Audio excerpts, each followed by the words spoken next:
Moi, je me sens zéro mal de ça, mais c'est malade. À chaque fois qu'un humoriste blanc fait des jokes un peu raciales sur scène, tous les blancs dans la salle, vous êtes genre, on est à l'aise. On est super à l'aise. Non, mais moi, je me sens proche, puis je suis proche de cette communauté-là, un peu, entre autres, grâce à ma mère. T'sais, ma mère, elle, grande femme de carrière. Okay? Elle a été physiothérapeute, elle a été enseignante, elle a écrit des livres, elle a fait des conférences. Puis un des trucs super nice qu'elle a fait, c'est qu'elle est allée en Afrique montrer à des profs comment enseigner. Puis des fois, c'est elle qui va là-bas. D'autres fois, l'Afrique qui vient ici. Puis quand eux, ils viennent ici, ma mère veut leur faire vivre des expériences, là, veut leur montrer des affaires qu'ils ont jamais vues. Mais elle est pas super habile. Fait qu'elle les amène genre au lavoto.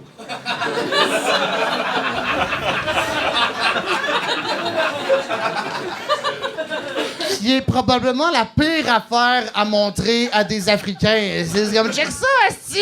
On a tellement plus d'eau potable que vous autres que même nos chars prennent des douches, esti! Qu'est-ce qui se passe? J'ai fait cette blague-là aux Africains en passant, puis ils ont vraiment ri fort, genre plus que tous les Blancs ici à soir, là. Vraiment plus. C'est avec eux autres que j'ai eu les plus gros fous rires sur les différences culturelles. Là. On est allé au centre d'achat lancer des pièces de monnaie dans une fontaine, puis ils étaient comme, pourquoi on fait ça?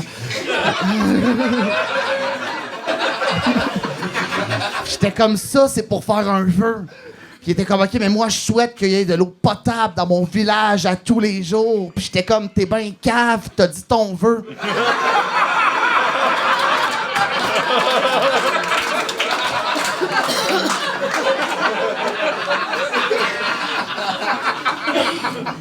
Je me sens pas mal de faire des blagues raciales. Ben, j'ai déjà été victime de racisme, moi. Personne me croit jamais, esti.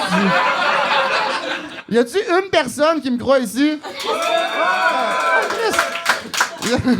Normalement, on croit jamais les vraies victimes, mais là, merci de me supporter, OK? Non, j'ai été victime de racisme. Avant, je travaillais dans un resto halal, OK? J'étais le seul blanc québécois de souche pure laine qui travaillait là. Je travaillais que avec des musulmans, que genre des arabes, que des gens du Moyen-Orient. Puis je suis le seul et unique employé qui s'est fait traiter d'esti d'arabe. Le seul, esti, qu'est-ce qu'il y a une madame, elle rentre là, esti, elle marche toute roche, elle est comme, hey, y a-tu de l'alcool ici, hein? Je suis comme, non, c'est un resto halal, c'est musulman, y a pas d'alcool. Puis elle est comme, hey, parle-moi en français, c'est d'importer.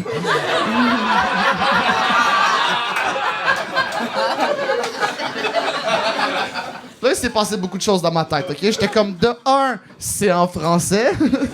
De deux, on dit pas un importé, on dit un immigrant. De trois, je suis pas un immigrant, tabarnak, esti. Puis comme, non, t'as beau être né d'ici, je le vois dans ta face, d'hostie d'arabe, que jamais tu vas t'avouer québécois, là. Là, je commençais à me fâcher un petit peu, OK, là, j'avais juste envie de dire, OK, regardez, madame, ici, c'est un resto halal, on va vous demander de sortir, vous êtes visiblement une truie.